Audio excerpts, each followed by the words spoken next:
Red button दबा के subscribe कर दीजिए हमारे इस चैनल को और बेल आइकन प्रेस करना मत भूलना ताकि हमारे लेटेस्ट वीडियोस की अपडेट आप तक पहुंच जाए। और जाने से पहले वीडियो अच्छी लगी तो लाइक करना मत भूलना। अस्सलाम वालेकुम वरहमतुल्लाहि वबरकातुहू।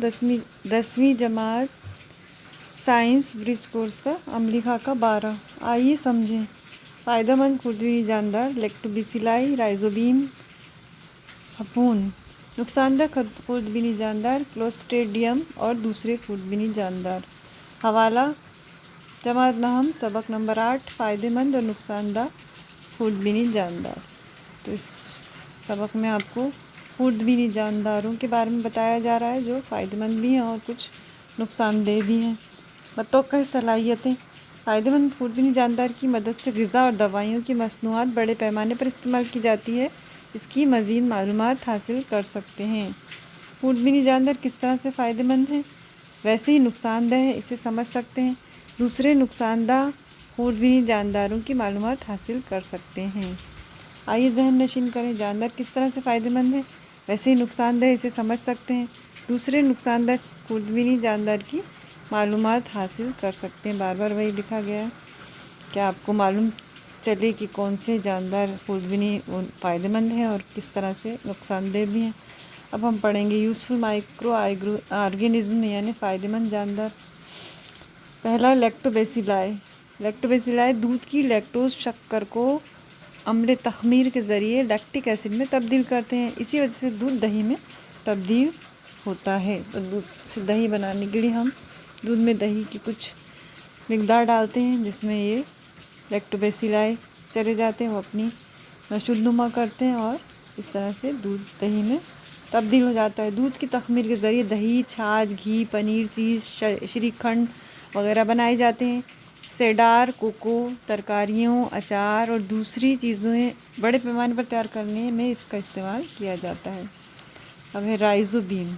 राइजोबियम जड़ की गांठों में रहने वाले राइजोबियम पौधों को नाइट्रेट्स, नाइट्राइट्स और अमीनो एसिड मुहैया करते हैं और बदले में पौधे से कार्बोहाइड्रेट की शक्ल में तवानाई हासिल करते हैं। इस तरह के बाहिमी फ़ायदेमंद ताल्लुक़ को हमबाश कहते हैं। तो ये जो हमबाश ताल्लुक़ होता है इसमें राइजोबियम जो खुरदबीनी जानदार हैं वो पौधों को नाइट्रेट्स, नाइट्राइट्स और अमीनो एसिड मुहैया करके देते हैं और इसके बदले में कार्बोहाइड्रेट की शक्ल में पौधों से तवानाई हासिल करते हैं। दोनों एक दूसरे के साथ मिल के रहते हैं और एक दूसरे को फ़ायदा पहुंचाते हैं। तो इस ताल्लुक़ को हमबाश ताल्लुक़ कहते हैं।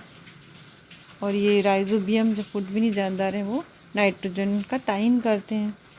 ज़िद्दे हयातियात एंटीबायोटिक्स। खुरदबीनी जानदारों का ख़ात्मा और उनकी नशोनुमा जरासीम और फफूंद से हासिल होने वाले कार्बनी मुरक्कबात ज़िद्दे हयातिया हैं। मिसाल पेनिसिलिन, जेंटामाइसिन, एरिथ्रो वगैरह। तो जो एंटीबायोटिक्स हम दवाइयों में इस्तेमाल करते हैं ये भी खुरदबीनी जानदारों से बनाई जाती हैं। अभी हम वैक्सीन के बारे में सुन रहे हैं। वैक्सीन भी खुरदबीनी जानदारों से ही बनाई गई है जिसमें अभी वायरस का इस्तेमाल करके और कोरोना वायरस के लिए लोगों को वैक्सीन लगाई जा रही है। फ़ायदेमंद जानदार। अब हम पढ़ेंगे यूज़फुल माइक्रो ऑर्गेनिज्म। फफूंद, फंजाई। रतूबत मिलने पर सूती कपड़े, टाट, चमड़े की चप्पलें, जूते, पैकेट, बेल्ट, अचार, मुरब्बे, जेली, सॉस, चटनियाँ जैसे गीली ग़िज़ा में भी फफूंद की मुख्तलिफ़ किस्में नशोनुमा पाती हैं। ये ग़िज़ा से तग़ज़ियाती मादे जज़्ब करके ख़ुद की नशोनुमा और अफजाइश करती हैं। इस अमल के ज़रिए फफूंद से माइकोटॉक्सिन्स नामी जहरीले मादे ग़िज़ा में शामिल होकर ग़िज़ा को जहरीली बनाती हैं। इसी तरह दूसरा जो नुकसानदेह खुरदबीनी जानदार है क्लोस्ट्रीडियम बोतल की शक्ल के दरों बजरे एंडोस्पोर्स तैयार करते हैं। इनकी खासियत है कि वो हवा के ऑक्सीजन का आम तनासुब बर्दाश्त नहीं कर सकते क्योंकि ये गैर ऑक्सीजनी हालत में नशोनुमा पाते हैं। तो जो नमी वाले इलाके रहते हैं जहाँ हवा कम जाती है वहाँ पे ये ज़्यादा पैदा होते हैं। इनकी अलग अलग किस्में हैं जिनके नाम दिए हुए हैं और शक्लें भी आपको माइक्रोस्कोपिक शक्लें जो खुरदबीन में नज़र आती हैं वो दिखाई गई हैं। Clostridium difficile, clostridium botulinum, clostridium fringes, clostridium tetani. दूसरे नुकसानदेह खुरदबिनी जानदार। दूसरे कई अक़साम के जरासीम, वायरस, बैक्टीरिया, फफूंद जैसे खुरदबिनी जानदार भी कई इंसानी अमराज का बायस बनते हैं। आइए मशक़ करें। इसमें कुछ सवाल दिए गए हैं। सवाल नंबर 1, हमारी रोज़मर्रा की ज़िंदगी में खुरदबिनी जानदार से हमारा क्या ताल्लुक़ है।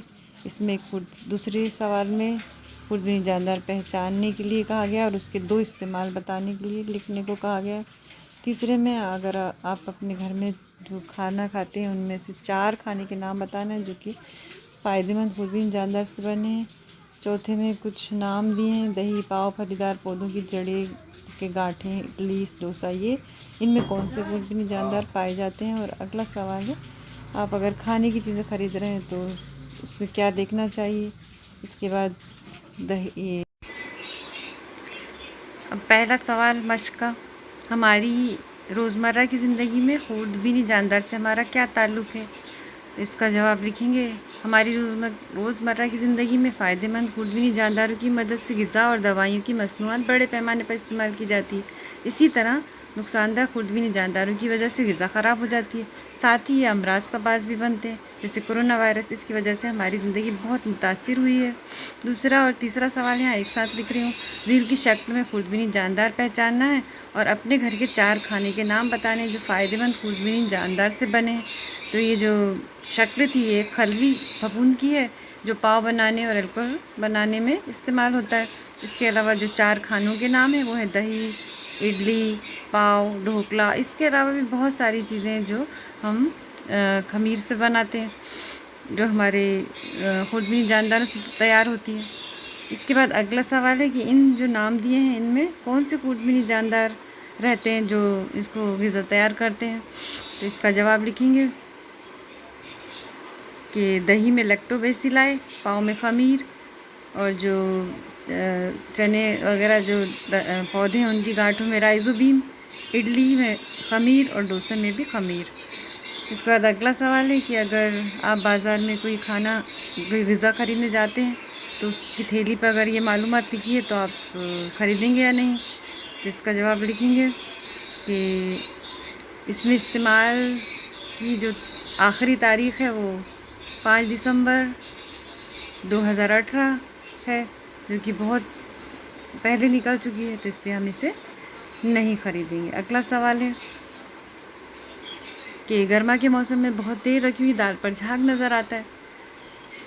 तो इसका जवाब लिखेंगे, गर्मा के मौसम में दाल में फफूंद अपनी नशोनुमा के लिए माइकोटॉक्सिन नामी जहरीले मादे पैदा करती है। इस वजह से दाल पे हमें जो है वो फैस नज़र आता है और वो ख़राब हो जाती है।